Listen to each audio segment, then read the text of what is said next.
বিসমিল্লাহির রহমানির রহিম। রূপসা উপজেলা, খুলনা তিলক গ্রামে মোহাম্মদ আফজাল শেখকে এখানে দেওয়া হয়েছিল একটি মরিচের প্রদর্শনী। ছোট ছোট গাছে দেখেন কি সুন্দর মরিচ ধরেছে। গাছে মরিচ, প্রচুর মরিচ ধরেছে যদি আমরা দেখাই, এবং প্রত্যেকটা মরিচের চেহারাও খুব ভালো।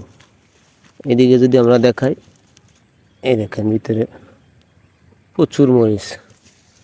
আসলে বিভিন্ন রকমের মরিচ হয়ে থাকে, এটা বিভিন্ন আইটেমের কিন্তু মরিচের ভিতরে আছে, তবে এটাকে বলে বুলেট মরিচ। ভিতরে প্রচুর মরিচ হয়েছে। আসলে আমরা পদ্ধতিগুলো দেখলে বা আমাদের এভাবে যদি আমরা চাষ করতে পারি, প্রত্যেকটা গাছ আমরা যদি দেখাই, দেখেন যে ভিতরে মরিচ আল্লাহর রহমতে কি সুন্দরভাবে তো হয়েছে। ছোট ছোট গাছ, ভিতরে মরিচ, প্রচুর মরিচ হয়েছে এবং পাতলা পাতলা গাছ আমরা দেখতে পাচ্ছি, কিন্তু মরিচ হয়েছে অসাধারণভাবে।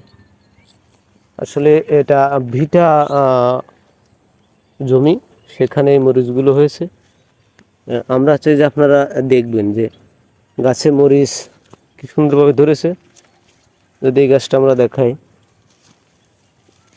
এই যে মরিচ হয়েছে, প্রত্যেকটা গাছে অসাধারণভাবে মরিচ হয়েছে। যেহেতু মরিচগুলো ভিতরেই থাকে, দেখানো ক্রিটিক্যাল হয়ে দাঁড়ায়, আমরা সেই জন্য একটু ঘুরাই ঘুরাই দেখানোর চেষ্টা করব।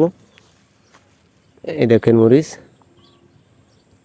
মরিচগুলো কি অসাধারণভাবে হয়েছে আল্লাহর রহমতে, এবং চেষ্টা করলে সম্ভব। যেহেতু মরিচ গাছে একটু রোগবালাই লেগেই থাকে, তাছাড়া বিভিন্ন কায়দায় কিন্তু এখানে মরিচগুলো ছোটো ছোটো গাছে প্রচুর মরিচ। আমরা যদি এই একটা গাছ দেখাই যে কি সুন্দরভাবে মরিচ ধরেছে, এটাকে বলে বোম্বাই মরিচ। এইদিকে আর একটা গাছ, আর একটা কালারের মরিচ। তাই আসলে আমরা চাই যে আপনারা এই পদ্ধতিগুলো দেখে সবাই চাষাবাদ করার জন্য চেষ্টা করবেন। এবং ছোট ছোট গাছে, এই গাছটা কতটুক ছোট, এবং এটা হাইব্রিড জাতের মরিচ গাছ। আসলে এই পদ্ধতিগুলো দেখে যদি আপনারা, সার কিন্তু তেমন একটা কিছু লাগে না। এখানে মরিচ প্রদর্শন আমরা একটি গাছও দেখাতে পাচ্ছি। দেখেন মরিচ কি সুন্দর ধরেছে, এবং খুব সাইজের মরিচ। কারণ বর্ষাকালে এই মরিচগুলো প্রায় 1000 টাকাও কেজি হয়ে যায়, আমরা একসময় দেখেছি। তাহলে আমরা চাই যে আপনারা এই পদ্ধতিগুলো কিন্তু দেখে চাষাবাদ করার জন্য চেষ্টা করবেন, এবং অন্যকেও চাষাবাদ করার জন্য উৎসাহিত করবেন। সবাইকে আজকের মতো এই পর্যন্তই, ধন্যবাদ।